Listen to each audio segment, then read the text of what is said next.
Hello guys, magandang araw sa inyong lahat. And today's video, ating pag-usapan kung ano nga ba ang mga pwedeng mangyari sa mga OFW at former OFW kapag umuwi na at nag-for good na dito sa Pilipinas. So, bago natin simulan at intro muna tayo.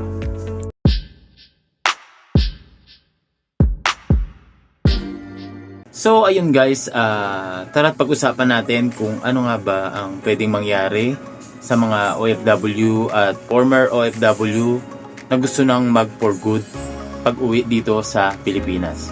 So bago natin simulan, gusto ko lang ipaalam sa inyo na ako ay isang OFW in 13 years sa bansang Taiwan bilang isang factory worker, no? So tara pag-usapan natin kung ano nga ba yung mga possible na mangyayari, no, kapag ikaw ay nag-for good na dito sa Pilipinas. So kagaya ko, naka 13 years na ako bilang factory worker sa Taiwan. So as of now, 6 months na akong for good dito sa Pilipinas. But hindi ko pa rin naman alam or masasabi kung may mga magagandang opportunity pa na lumabas ng bansa or mag-abroad muli. So, depende po yan kung may dumating na opportunity at kung ito ay kaaya-aya naman, no, para sa ating kinabukasan ng ating pamilya. So, let's start na tayo dun sa main video natin, no? Main pag-uusapan natin. So, at ganito yun, no? Example ko na lang ako. So, pag uwi ko galing abroad, yun nga, nag-isip na ako kung ano yung mga pwedeng maging business, no? Pag uwi mo at kapag mag-for good ka na dito sa Pilipinas. So, may mga naisip na akong business at meron akong investments na pwedeng in the future, no, makakatulong talaga sa iyo dahil hindi ka naman pwedeng mag-business kung hindi ka mag-i-invest, 'di ba? Invest first, then magkakaroon ka na ng sarili mong business na kahit wala ka nang ginagawa, no, pa-relax ka na lang, panood-nood ng Netflix, no, panood-nood ng mga movie, at syempre pa internet, Facebook. So mamaya i-share ko sa inyo kung ano yung pwede nyong gawing business kapag kayo ay nag-for good na rito sa Pilipinas, or kahit hindi kayo mag-for good, no, meron kayong naipundar at itatag na sarili nyong negosyo, no, at hindi nyo na kailangan mangabuhan sa mga malalaking kumpanya na nasa labas ng bansa. So para sa akin, gusto kong ibigay or magbigay ng idea or payo sa mga OFW ngayon, no, na nasa ibang bansa pa, nagtatrabaho sa abroad. Gusto ko lang ibigay ang konting kaalaman, no, para kung sakaling sawa na silang mag-abroad o gusto nang umuwi ng Pilipinas, magamit nila yung mabibigay kong idea or payo. So syempre, unang-una, habang nagtatrabaho ka pa dyan sa abroad, una mong gagawin, kailangan mo mag-isip or magplano kung ano yung sa tingin mo magiging panimula mong business, no, pag uwi dito sa Pilipinas. Siyempre, iniisip mo na yan minsan habang nasa trabaho ka, no, kung ano, katulad ko nung time na nasa Taiwan ako, nag-isip na ako kung ano yung pwedeng maging business. So marami kang pwedeng maging business kasi based siyempre dito sa mga nakita ko. So iba-iba yung mga business ng bawat tao, no? May kita mo sa lahat ng tindahan, lahat dyan sa palengke, may kita mo iba-ibang business, kanya-kanyang business. So napakarami. So yun nga, ang kailangan mo lang magplano ka, no? Mag-isip ka kung ano yung business na gusto mong gawin, no? Mag-search ka, mag-research ka kung ano yung mga patok na mga business, no? Siyempre, sa business, mag-invest ka dyan, no? Tandaan nyo yung mga OFW, mag-invest tayo sa business kasi puhunan kailangan natin ng puhunan para makapagsimula ng sarili nating business. So huwag nating isipin na wala tayong gagawing action. Siyempre napakahalaga dyan ang investment, ang pera, no? Siyempre ang work ethic at effort mo. So napakarami, no?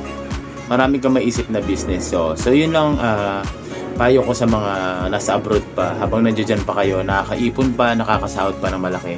Mag-ipon na kayo at mag-isip, magplano kung ano ang business na gagawin nyo dahil hindi naman tayo habang buhay nasa abroad. Uuwi at uuwi pa rin tayo dito sa Pilipinas at take note, napakaganda dito sa Pilipinas.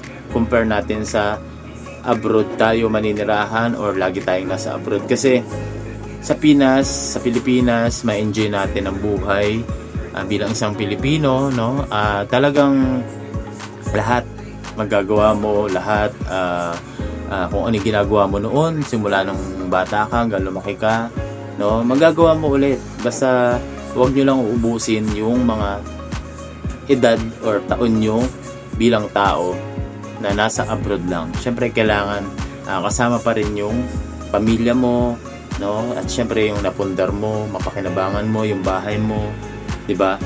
Kumbaga ang hirap kapag nagpundar ka tapos wag naman sana, no, may mangyayaring masama sa iyo, no? Hindi mo na na-enjoy yung buhay dito sa Pilipinas. So, yun lang yung payo ko sa mga OFW na nag-enjoy pa diyan at nakakaipon pa, nakakasahod pa na malaki. So, mag-invest na kayo hanggat maaga. At kasi sa future, sa kinabukasan at sa mga inaharap, mas magmamahal ang mga bilihin. At syempre lahat, halos mahal talaga ang mga bilihin dito sa Pilipinas. Kaya kailangan nyong magnegosyo. At syempre magplano na talaga hanggat maaga pa. So, para naman sa mga nag-for good na at tapos na magtrabaho sa abroad katulad ko, no? Pwede kayong mag-start sa mga malilit na kapital, no? Kailangan nyo lang talagang i-manage ng maayos kung ano yung business na gusto nyong pasukan, di ba? Gusto nyong gawin. So, kailangan nyo lang talagang magkaroon ng time management sa yung business, no? Kontrolin mo lahat ng mga pumapasok at lumalabas, no? Dapat lahat yan naka-take note, lahat ng mga pwede mong ilabas sa pera, pwede mong ilagay, no? So importante yan sa mga nag-for good na dito sa Pilipinas. Kagaya ko, nandito na sa Pilipinas, so may mga business tayong naitatag, no? Kami ng asawa ko, actually major naman sa business na to is yung asawa ko na ito naman yung business talaga din namin. So sa ngayon nasa abroad siya and then ako yung nagmamanage dito sa Pilipinas. Kaya may mga business kaming tayo, no? May mga customers na rin. So marami, no? Importante may sarili ka talagang business and syempre hindi lang iisa, dapat multiple. Ibig sabihin hindi lang isa, dalawa, tatlo. Mas maganda mas marami. Kasi mas marami ang business, mas marami ang kikitain mo or income mo everyday, no?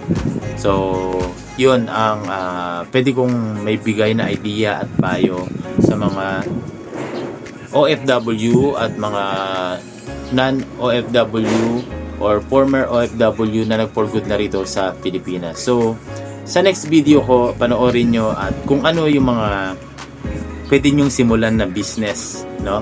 Pwede nyong simulang business pag kayo ay nasa Pilipinas na or kahit nasa ibang bansa na pwede nyo namang i-assist sa mga relatives nyo, no? So, napakarami. At yun nga, tatapusin ko muna ang video na to at sa next video at dun ko i-share sa inyo kung ano yung mga business na patok dito sa Pilipinas kapag ikaw ay magpo-for good na at uwi na dito sa Pilipinas at ayaw mo nang mag-abroad. So, panoorin mo lang ang mga videos and pa-subscribe na din sa aking YouTube channel. And kung meron katanungan ka, mag-comment ka sa baba. Yan, sa baba. Mag-comment ka dyan at babasahin natin. Then, sasagutin ko lahat ng inyong mga comments. So, for now, bye-bye muna mga guys.